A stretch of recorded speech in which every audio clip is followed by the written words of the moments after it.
So as the title of this video says, high school has a hierarchy. Now what do I mean by hierarchy? Now I'm sure all of you guys know what a ranking system is and whatnot. It's basically a ranking system of where people are according to their status or authority, in terms of social popularity in this case. But for this case, it's almost kind of like a food web. You have the herbivores, the omnivores, the predators, the producers, etc. All these types of organisms live in one habitat, and the habitat is the school. And the different types of organisms are the students. And everyone has their own ranks that are above or below other people. So let's elaborate further more on why high school has a hierarchy. So when I talk about this topic, I'm talking about the social life in high school that has a hierarchy, but more specifically, it's similar to a food web. I've been to multiple schools up until now, and for what I've seen, all schools seem to have the same system.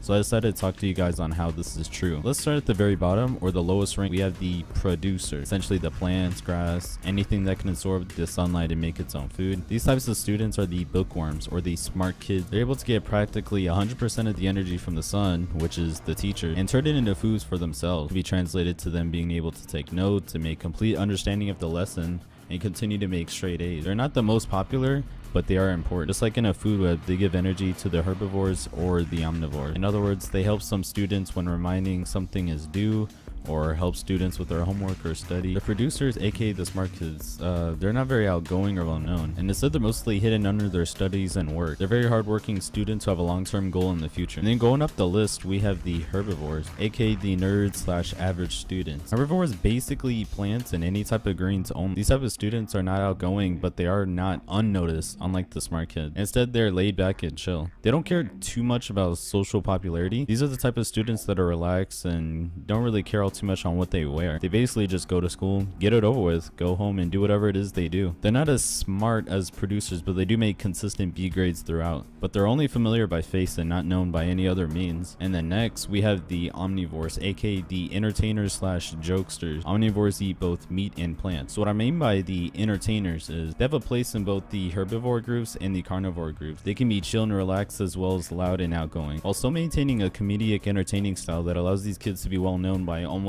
everyone. As far as grades go, they also keep a standard B average grade. You'll see these type of students from time to time hanging out with a bunch of different people, and not just the same group like everyone else. They're pretty diverse when it comes to their friends and easily get along with almost anyone. And then we have the carnivores, aka the outgoing, well-known kid. Carnivores eat meat only. These students are almost at the top of the food web like the popular kids. But just like carnivores, these kids are constantly looking out for easy targets to bully or make fun of, or to better the reputation for themselves, as well as getting in trouble occasionally to better their reputation also. These types of kids are always in the know of any and all drama and is most likely involved in it. They're probably not the funniest or the smartest, but it's the fact that they're able to put themselves out there amongst everyone else who is shy is pretty much why they're well known by everyone to begin with. As grades go, they barely pass with the C average. Then at the very top of this food web, we have the predators, aka the popular kids. Predators are organisms that dominate their habitat and can pretty much eat and kill anything they see on sight. In this case, the popular kids have the looks, the charisma, the athletic body, and a massive egotistic personality. Because these kids were lucky to have almost perfection to their physical appearance, they get everyone's attention around them without trying. They have thousands of followers on their social media. When we see them, it's no surprise the spotlight automatically switches to them. But they think high themselves over everyone else. They only get along with certain other popular kids as well.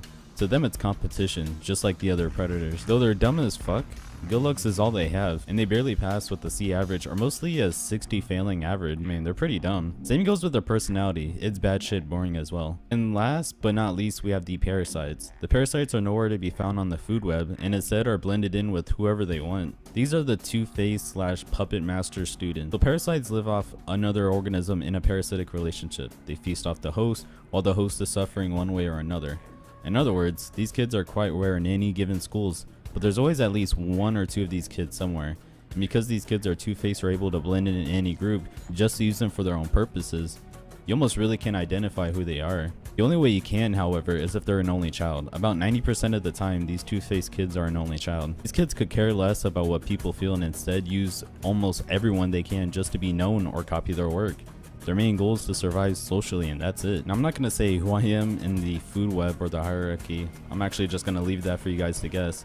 But that's pretty much like who's who and where people fit on the ranking from top to bottom. That's pretty much it as far as like the lowest ranking and the highest ranking, the whole thing with the hierarchy. As far as I know, that's pretty general. I could go deeper, but it'd be too specific to some people in my school specifically. This is more in general so people can actually relate. But in the end, it's really not going to matter, because when high school ends and you got to go for a job interview, you're not going to really put on your resume that, oh, I was popular in high school, or oh, I was just a nerd nobody. I mean, none of it's really going to matter. What's going to matter is, you know, having the skill for whatever job you want to go for, or going to college, or just, you know. But I mean, not that the whole topic is pointless. It was just something that was interesting, that I found that, yeah, there was a hierarchy going on in high school, and it's probably going on with like every other school. But you know, I just think it's quite funny how no matter where you go, there's always a hidden hierarchy among us students. Some people can deny it and say, oh, we're just all friends doing our own thing. Nah, bitch, I've been friends with multiple people from different schools, and it's quite obvious there's a huge hierarchy going on. It's not a bad thing necessarily, it's just knowing where you fit in the ranks. Not that it really matters, but it's just for the fucks of it. Because believe it or not, college is going to be the exact same thing. And in fact, the whole world runs on a hierarchy. So the sooner you realize it, the better. I just wanted to share that with you guys. And maybe now you can go to school and see some of your friends or acquaintances and try to figure out where they would fit in the hierarchy. I mean, just for the fun of it.